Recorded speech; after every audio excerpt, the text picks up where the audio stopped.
Hello നമസ്കാരം. അച്ഛന്മാർ കുട്ടികളെ ടേക്ക് കെയർ ചെയ്യുമ്പോൾ അമ്മമാർക്ക് പൊതുവെ ഒരു പ്രവണതയുണ്ട്.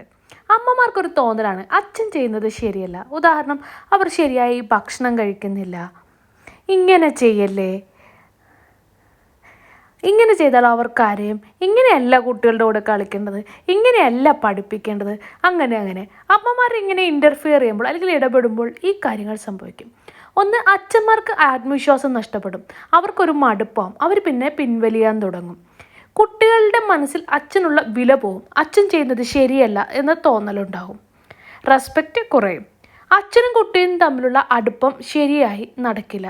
അതായത് അച്ഛൻ പിന്നീട് പിൻവലിഞ്ഞു കഴിഞ്ഞാൽ അവർ തമ്മിലുള്ള ഇൻട്രാക്ഷൻസ് കുറയും. അച്ഛന്മാർക്ക് കുട്ടികളായിട്ട് ഇടപെടുന്നതിന് അവരുടേതായ രീതികളുണ്ട്, നിങ്ങൾക്ക് നിങ്ങളുടേതായ രീതികളില്ലേ? അപ്പോൾ അവരെ അവരുടെ വഴിക്ക് വിടുക. അച്ഛന്മാർ കുട്ടികളുമായി ഇടപെടുമ്പോൾ കുട്ടികൾക്ക് ഹാം ആകുന്നില്ല എങ്കിൽ അമ്മമാർ ഇടപെടാതിരിക്കുക. ഇത് പ്രത്യേകം എടുത്തു